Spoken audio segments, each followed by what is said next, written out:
I don't talk about anything different. I talk about I'm the same broken record I've been for the last 15 years. But the thing I'm a broken record about is that we're not in the business of making software. We're in the business of making stuff that makes people happy. We say junk like business value, but what business value translates to is people use the stuff we make, they like it, and it ultimately makes our business money.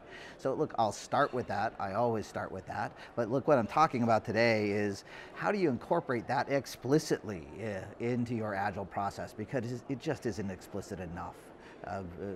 We talk so much about potentially shippable software, and I'm pretty interested in intentionally shippable software, and I'm pretty interested in intentionally valuable software, not just firing pot shots at the market. So, but that's kind of controversial the way I just said that, isn't it? Yeah.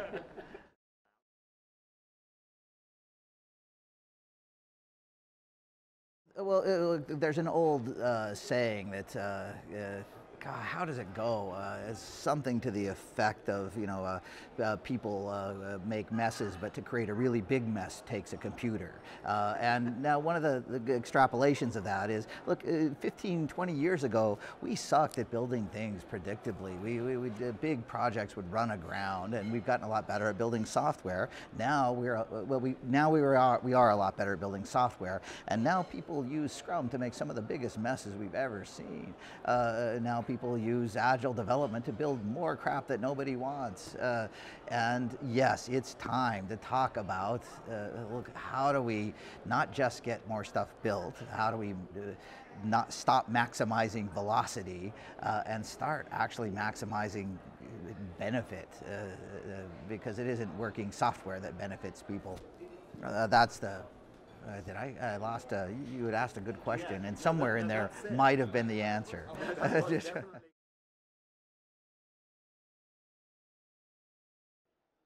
Yeah, that's it.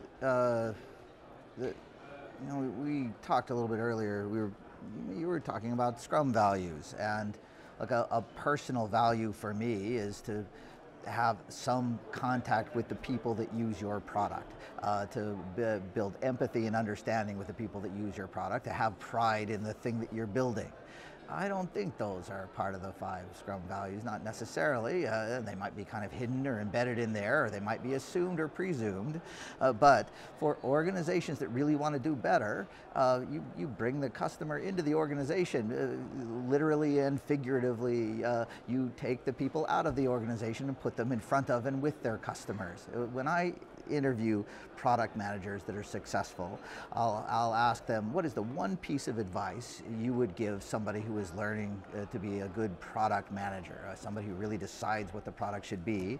And more than half the time, the piece of advice I get back from successful product managers is spend more face time with people who use your stuff. That's it. And how the value of really understanding and empathizing customers, how that carries through in the organization. It can ripple through in a lot of different ways, but it's customer understanding and empathy is a biggie.